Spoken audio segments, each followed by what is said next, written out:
চলতি বছরে ভারতের লোকসভা নির্বাচনে যতটা নাটকীয়তা পরিলক্ষিত হয়েছে, দেশটির রাজনীতির ইতিহাসে হয়তো এর আগে এমন ঘটনা দেখা যায়নি। এবারের নির্বাচনে কোনো দলই সংখ্যাগরিষ্ঠতা পায়নি, যার ফলে এখন চলছে জোট সরকার গঠনের তোড়জোড়।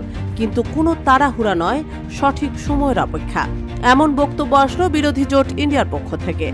উপযুক্ত ঝোপ বুঝেই কোপ মারার রণকৌশল নিতে চলেছে ইন্ডিয়া জোটে। লোকসভা ভোটে ভালো ফল করলেও বিরোধী জোট ইন্ডিয়ার সরকার গঠনের জন্য উপযুক্ত আসন নেই, তাই আপাতত ঐক্যবদ্ধ বিরোধী হিসেবেই লড়াই জারি রাখার সিদ্ধান্ত নিল তারা। জোটের বৈঠকের পর তেমনই ইঙ্গিত দিলেন কংগ্রেসের সর্বভারতীয় সভাপতি মল্লিকার্জুন খড়গে। পাশে ছিলেন সোনিয়া গান্ধী ও রাহুল গান্ধী। এছাড়া সেখানে ছিলেন তৃণমূলের সর্বভারতীয় সাধারণ সম্পাদক অভিষেক বন্দ্যোপাধ্যায়, সমাজবাদী পার্টির প্রধান অখিলেশ যাদব, এনসিপি প্রধান শরদ পাওয়ার, উদ্ধব ঠাকরের শিবসেনা নেতা সঞ্জয় রাউত, সিপিএম-এর নেতা সীতারাম ইয়েচুরি ও আপ নেতা সঞ্জয় সিং সহ জোটের অন্যান্য দলের নেতারা। অন্যদিকে এবারের লোকসভা ভোটে সংখ্যাগরিষ্ঠতা পায়নি বিজেপিও। আপ কি বার 400 পার বলিষ্ঠ কণ্ঠে এই স্লোগান উচ্চারণ করে খুব দাপুটে ভাব নিয়েই ময়দানে নেমেছিল মোদিজি। কিন্তু 400 তো দূরের কথা, এনডিএ 300 আসনই পায়নি তার জোট ভারতীয় জনতা পার্টি বা বিজেপি। তবে সরকার গঠনের মতো সুযোগ তাদের হাতে রয়েছে। এনডিএর বৈঠকেও স্থির হয়েছে যে তারা সরকার গঠনের দাবি জানাবে রাষ্ট্রপতি দ্রৌপদী মুর্মুর কাছে।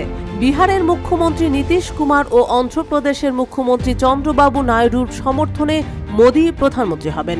সবকিছু ঠিক থাকলে 8 জুন শনিবারই শপথ নিতে পারেন তিনি। এ পরিস্থিতিতে দায়িত্বশীল বিরোধী হিসেবেই এগিয়ে যাওয়ার সিদ্ধান্ত নিল ইন্ডিয়া। ইন্ডিয়ার হাতে 233টি আসন রয়েছে। সরকার গড়তে 272টি আসন নিজের করে নেওয়া প্রয়োজন।